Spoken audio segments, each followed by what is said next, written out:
কিয়ামতের ময়দানে যখন আপনি বিপদে পড়ে যাবে, আমি যখন বিপদে পড়ে যাব, যখন আমরা কিয়ামতের বিভীষিকাময় অবস্থার সম্মুখীন হব, তখন আমরা খুঁজতে থাকব কাকে?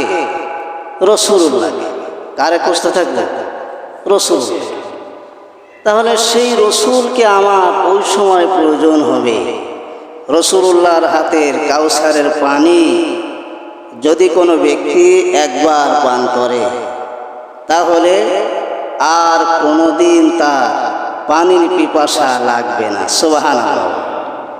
বিশ্বনবী বলেছেন, সাহাবীরা শোনো, কিয়ামতের ময়দানে যখন সকল মানুষেরা পানি পানি করে চিৎকার করতে থাকবে, ওই সময়ে যারা আমার অনুসরণ করেছেন, যারা অনুকরণ করেছেন, ও উম্মতেরা সুসংবাদ শোনো। কোরআনে কারীমের ভিতরে আল্লাহ তাআলা বলেন, মান ইউতির রাসূল ফাকাদ আতাল্লাহ।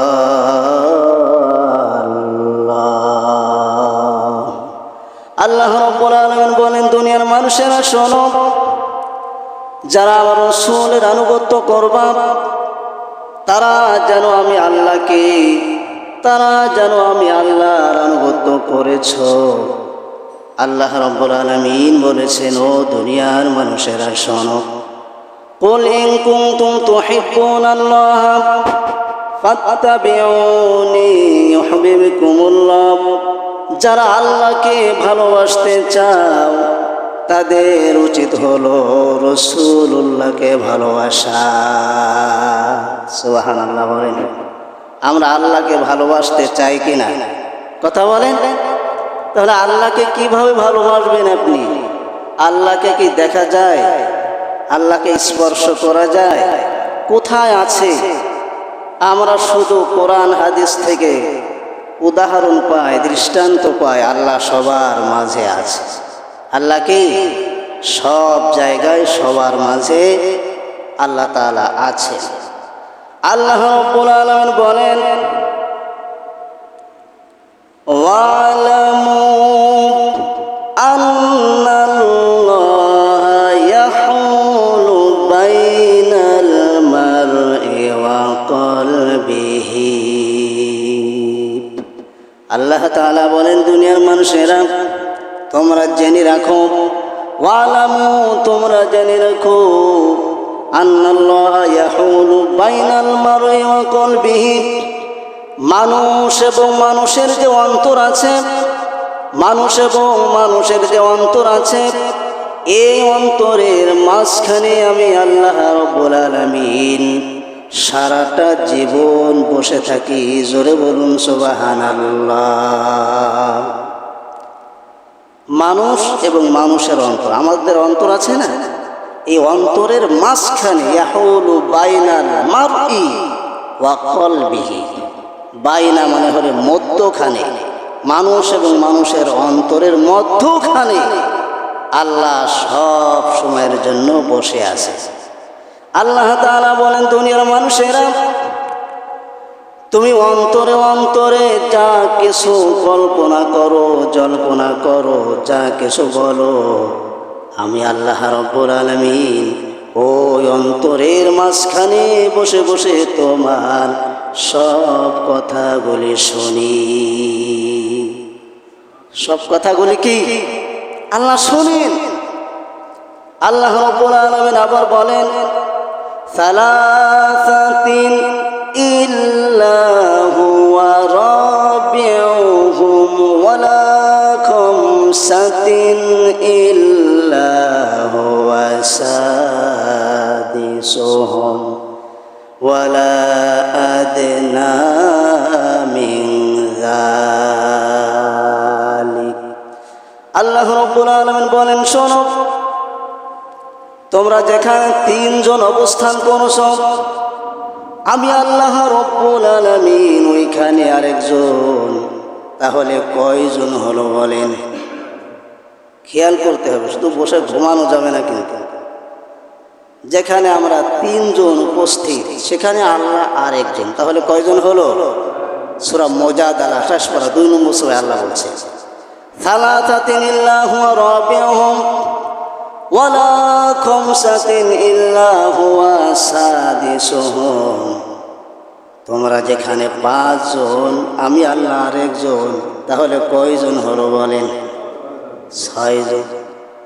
আল্লাহ উদাহরণ দিয়ে বললেন তোমরা যেখানে 100 জন, আমি আল্লাহ ওইখানে আর একজন, তাহলে কয়জন হলো? 101 জন। তোমরা যেখানে 1000 জন, আমি আল্লাহ ওইখানে আর একজন, তাহলে কয়জন হলো? 1001 জন। তাহলে বোঝা গেল পৃথিবীর এমন কোনো জায়গা নাই যেখানে আমার আল্লাহ না। ঠিক কিনা বলেন? এই জন্য আল্লাহ রাব্বুল আলামিন বলেন এই অদৃশ্য আল্লাহকে তোমরা যদি ভালোবাসতে চাও, আমি আল্লাহকে তোমরা দেখতে পারো না, স্পর্শ করতে পারো না, আমি আল্লাহ তোমাদের অন্তরের মাঝখানে বসে থাকি। আমি আল্লাহকে যদি ভালোবাসতে চাও তাহলে সর্বপ্রথম ভালোবাসতে হবে আখেরি জামানার নবী মুহাম্মদুর রাসূলুল্লাহ সাল্লাল্লাহু আলাইহি ওয়াসাল্লামকে। কারে ভালোবাসতে হবে? রাসূলুল্লাহ। রাসূলুল্লাহকে কিভাবে ভালোবাসবেন? রাসূলকে আমি খুব ভালোবাসি, এই কথাটা বললেই কি হবে? কি বলে? রাসূলুল্লাহর যে জীবন আদর্শ, এটা আমাকে পরিপূর্ণভাবে গ্রহণ করতে হবে। আংশিক যদি গ্রহণ করি, রাসূলুল্লাহর কিছু সুন্নাত আমি মেনে চললাম, যেইগুলি সহজ হলো আমার জন্য। রাসূলুল্লাহর যেই সুন্নাত, যে আদর্শগুলি আমার জন্য সহজ হলো, আমি একমাত্র ওই আদর্শগুলি মেনে চললাম। যেইগুলি কঠিন ওইগুলি আমি মেনে চললাম না, তাহলে এই ভালোবাসার কোনো পয়সার দাম হবে না। হবে না কি বলে? কোনো কাজ হবে না। আফাতুমিনুনা বিবাদিল কিতাবি ওয়া তাকফুরুনা বিবাদ। আল্লাহ বলেছেন তুমি কিছু অংশ মানবা আর কঠিনগুলি মানবা না, সহজগুলি মেনে নিবা। আমি আল্লাহ বলে দিলাম উলাইকা লাহুম আযাবুম মুহিন, তোমার জন্য রয়েছে কঠিন শাস্তি। কি আছে? কিছু মানলাম কিছু মানলাম না, তাহলে আযাব হবে। তার মানে এই মানার কোনো মূল্য হবে না। এই জন্য আল্লাহ তাআলা সূরা আল ইমরানের ভিতরে বলেছেন কুল ইন কুনতুম তুহিব্বুনাল্লাহ, হে দুনিয়ার মানুষেরা, তোমরা যদি আল্লাহকে ভালোবাসতে চাও তাহলে রাসূলুল্লাহকে ভালোবাসো। আর যদি তোমরা রাসূলুল্লাহকে ভালোবাসো তাহলে তোমাদের জন্য একটা সুসংবাদ আমি আল্লাহ তাআলা দিয়ে দিলাম। আল্লাহ কি দিয়েছেন? যদি আমরা রাসূলুল্লাহকে ভালোবাসি তাহলে আল্লাহ তাআলা একটা সুসংবাদ দিয়েছেন। সুসংবাদটা কি? আল্লাহ তাআলা বলেন ওয়ায়াগফির লাকুম যুনুবাকুম ওয়াল্লাহু গফুরুর রহিম। আল্লাহ রাব্বুল আলামিন বলেন আমার রাসূলকে যদি তোমরা ভালোবাসতে চাও তাহলে তোমাদের একটা সুসংবাদ আমি আল্লাহ দিলাম। সেই সুসংবাদ হলো তোমাদের জীবনের গুনাহ আমি আল্লাহ মাফ করে দেব। কি করবেন? রাসূলুল্লাহকে যদি আমরা ভালোবাসি, রাসূলুল্লাহর জীবন আদর্শ যদি আমরা গ্রহণ করি, তাহলে আল্লাহ আমাদের জীবনের গুনাহ মাফ করে দেবে। তাহলে রাসূলুল্লাহকে ভালোবাসতে হলে রাসূলুল্লাহর জীবন আদর্শগুলি আমাদের কি করতে হবে? গ্রহণ করতে হবে পরিপূর্ণভাবে। এই জন্য রাসূলুল্লাহর নাম নেওয়ার সাথে সাথে কি বলতে হবে? সাল্লাল্লাহু আলাইহি ওয়াসাল্লাম।